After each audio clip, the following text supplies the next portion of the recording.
In this video, we shall consider cash flow management, arguably the most important subject within the business advisory services modules supplied by ESS BIZTOOLS. Why?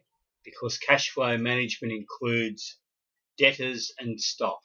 Surely the two biggest items affecting cash flow management within small medium enterprise operators in Australia. So cash flow management considers your client systems for debtors, stock, work in progress, creditors, bank relationships. On the screen is the Precis or summary that is supplied as part of cash flow management, so you can see what is included. There's a wide range of forms to cover the system. So this material has been prepared to assist the accountant in the day-to-day activity of undertaking a review of their of your client's debtors systems. So we're going to download that, which is open to a subscriber to do, of course.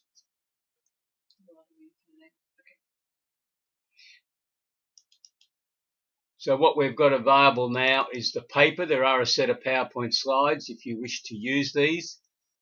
This is similar to other papers within ESS BIZTOOLS. You could badge it above those double lines, but as this paper is intended for use within your accountancy business, we don't recommend that you be handing it on to your clients.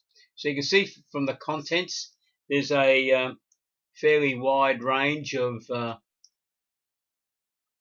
material included in the cash flow management review, and we're going to show you some of those items so that you get an appreciation. This overview of cash flow management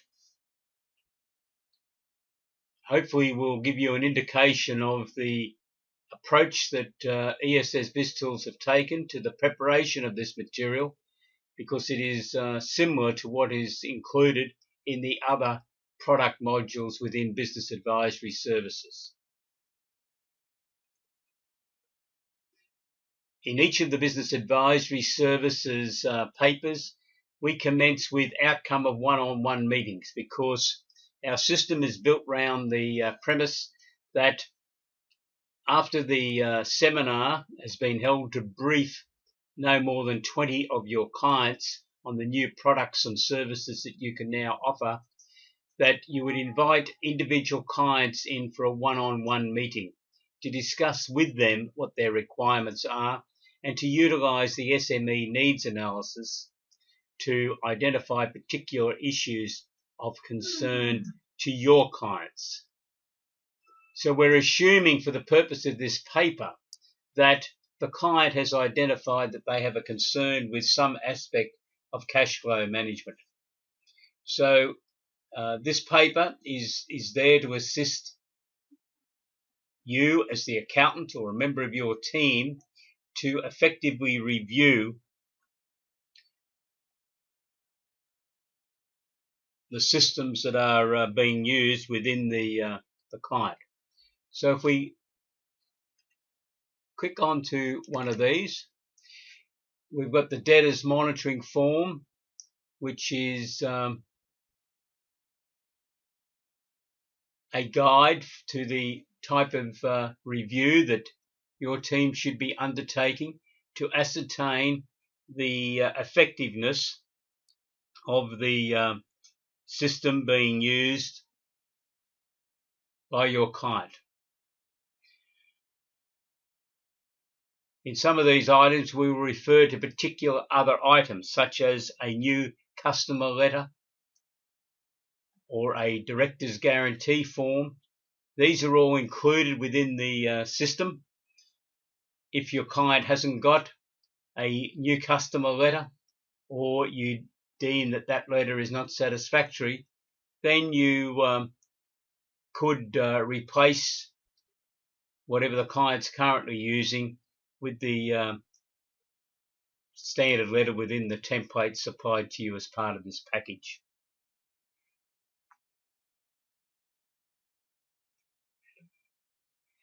We also have a debtors management form, which is assisting your team to undertake the review of the client.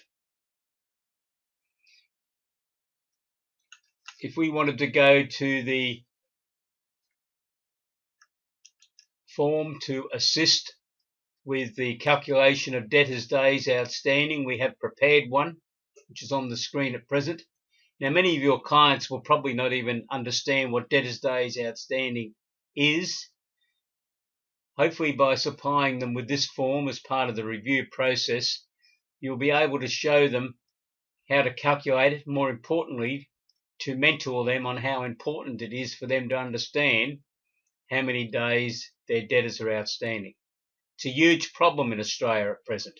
According to Dun & Bradstreet, debtors days outstanding is currently at 52 days. And whilst it's been a little bit higher, it still highlights the real problem that many businesses are having. We also have a debtors reduction checklist, because we don't believe it's good enough for an accountant to just say to a client, you need to reduce your debtors by $50,000. Who are they going to get that money from? So we've devised a form that your client could use. They can list the name of the debtor. How much are they targeting to collect in extraordinary collections? Remember, these are not the ordinary collections they'll be making. More importantly, who's going to do that work? Who's going to knock on the door? Is it the delivery driver, or is it the sales manager, or is it the CEO, general manager? It's going to approach, and then we have a form there to assist the recording on a progressive basis of the collections week by week, so that the client is able to monitor what is happening. We have a list of the small claims tribunals. We then have a detailed debtors review questionnaire, which can be used by you and your colleagues to subject some real due diligence review on your client's debtors affairs to try to find where the weaknesses are. How much do you believe that the weaknesses in clients' debtors systems is contributing to debtors days outstanding of 52 days? We believe a significant amount. I've come across clients operating in the same industry, indeed for the same end contractor. One was having debtors days outstanding of under 30 days, and another was about 68 days. Why? When we examined, we found that the first person had religiously abided by the terms of trade and the requirements that the contractor had given them as to the date that they required their invoices and other information to be submitted to them. And also, very importantly, what that other information was. What additional information did the contractor want so that they could pass those tax invoices for payment?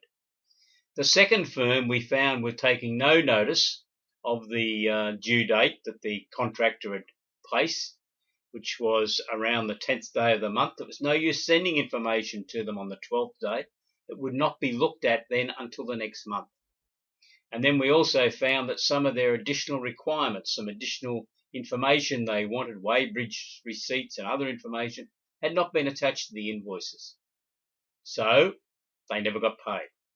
And they then had to turn around and supply that additional information at a later date. So hopefully this questionnaire form will assist in helping you to identify the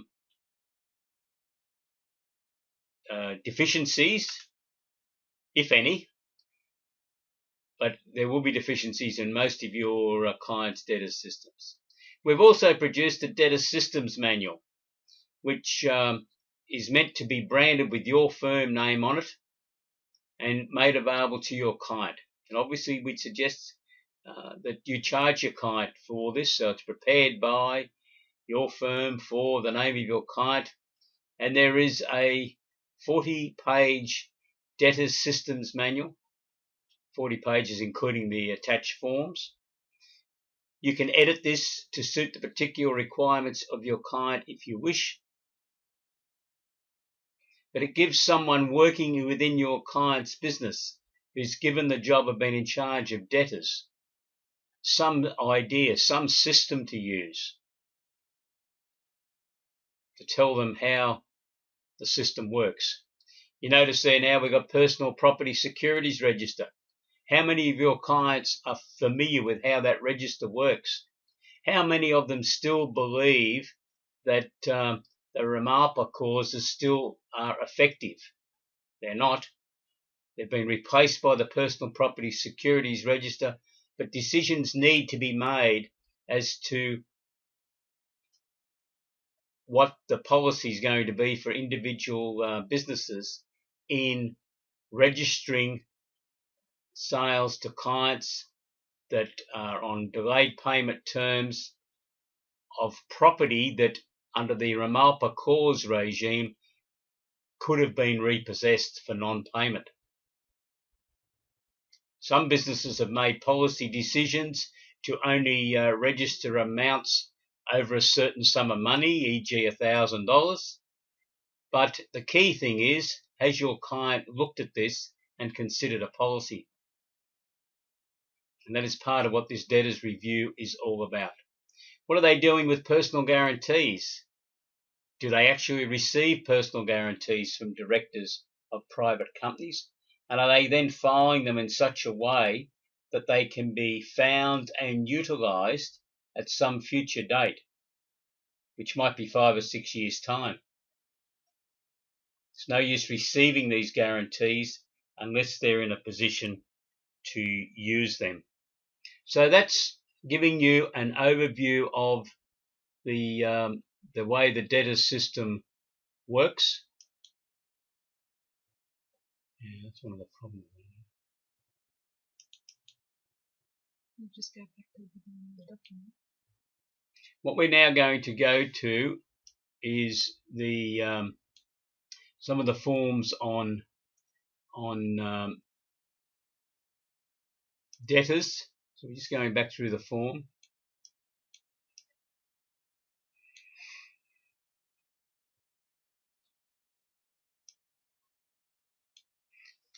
So you can see there the full range of forms that are included in the system for debtors. What I want to go to now is just a work in progress. There is a work in progress systems review,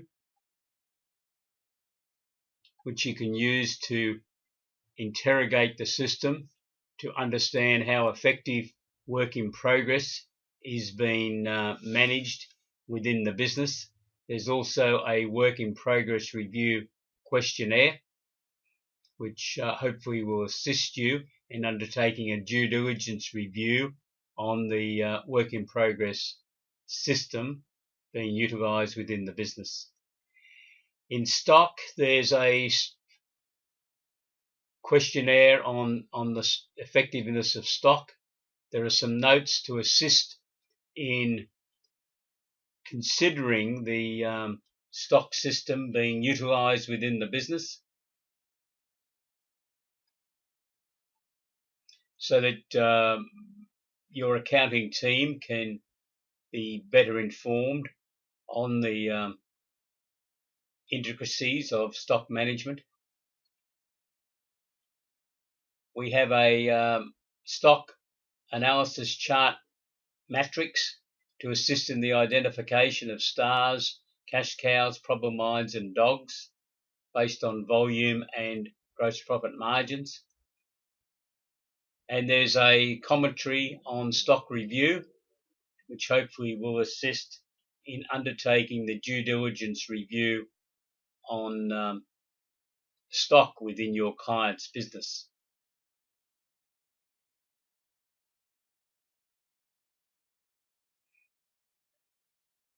There is also a questionnaire on creditors, because the management of creditors is also an essential part of the cash flow management equation. It's no use management negotiating with creditors to pay them on a 40 days basis if someone in the office decides to pay them after 16 days, which happens in some organisations. But also, it's just as dangerous if a negotiation's been made to pay a creditor in 40 days and the actual business is paying them on an 80-day basis. What would happen if the creditor suddenly demanded that all their payments be regularised even to the 40 days? So there are some forms then to assist you in the analysis of cash flow within the business. Is it healthy? Some hints on managing cash flows so that your accountant has got a good all-round knowledge of the various issues relative to cash flow management so that they can undertake this assignment of debtors review. We've included some material on debtors discounting and factoring to, first of all, help your accountant in understanding the products that are available in the marketplace, and at the same time so that you could supply some of this material to your client to give them more information. Because debtors are such a big issue, we've included some material on debtors insurance to again help your accounting team member. And there's also a commentary on export debtors insurance through the Export Finance Insurance Corporation, and there are a couple of private insurers who will offer that. We also have some notes on sound financial management, and in particular the cash flow cycle for different types of businesses. And we have an example there of a chart that you could use for a manufacturer so that your client can understand how long money is tied up before they actually receive it back.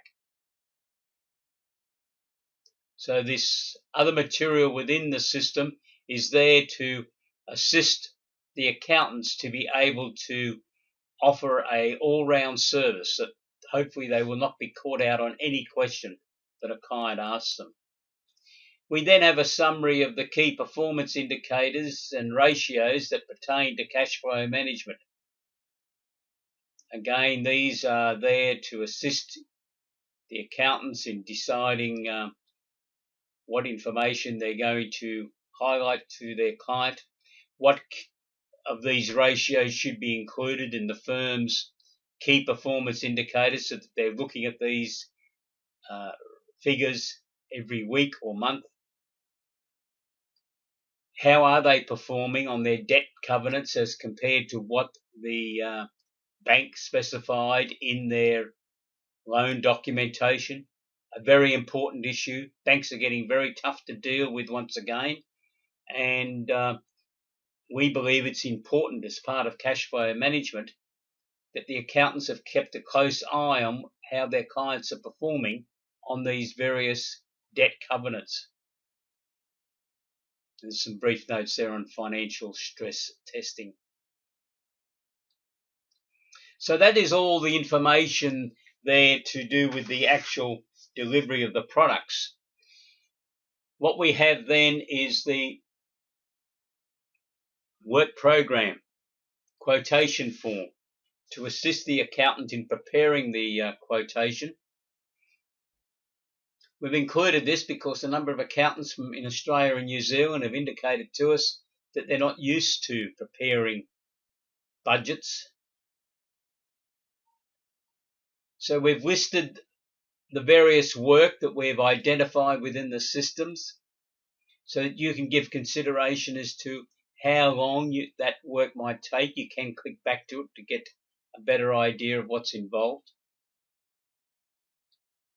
There might be some specific what-if scenarios to be undertaken for the client.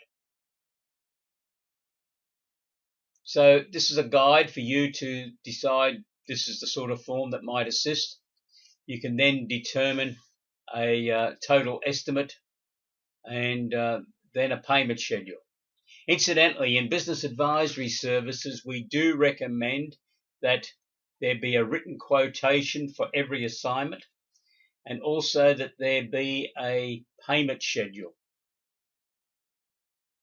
Most of the work involved in business advisory services will probably exceed what you are currently charging for a small medium enterprise client that you're not doing any business advisory services work for. Therefore, it is very important that the client has had some warning as to what the fee is going to be, and that is why you would supply them a quotation. And also then that you can enter into a payment arrangement with them whereby they progressively pay your fee.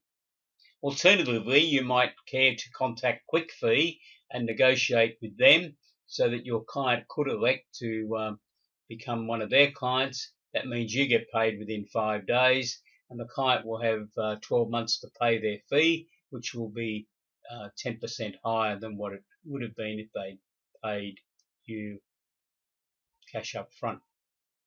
We have a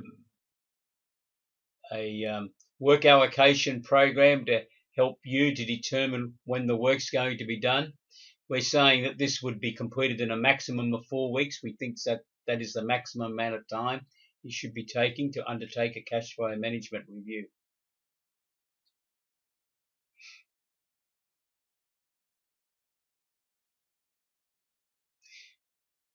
What we have on the screen now is form BAS 243. It's a proposal for the cash flow management evaluation, the engagement letter, if you like. Again, you can vary this to suit your own particular requirements.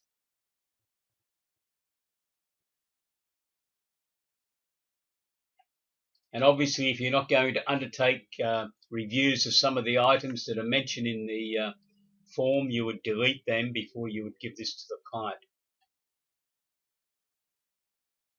We think it's important that you do give the client an indication as to what your timetable is to complete this work. The quotation, of course, the payment terms. Additional work. It's very important in undertaking this type of work that you cover yourself if the client starts asking you to do work that you have not included in your quotation to them, so that you can indicate that you will undertake the additional work, but it will be a separate fee. Our recommendation is you always should get the client to sign a duplicate copy of the quotation and return it to you. It's their agreement. You need to bear in mind that in most cases this will be a different style of work to what your client has been used to your firm performing for them. And therefore you need to make sure that they clearly understand that you are going to charge them a fee of X to undertake this particular assignment. So that's the overview of cash flow management. We hope that this overview, one of the key products within the business advisory services modules, has given you an idea of the depth of the material in each of the business advisory services modules that have been prepared to assist you to undertake these services without having to spend countless hours on the development of appropriate systems, manuals and guidance notes, both for the client and your own team's use. We look forward to working with you on the introduction of these products.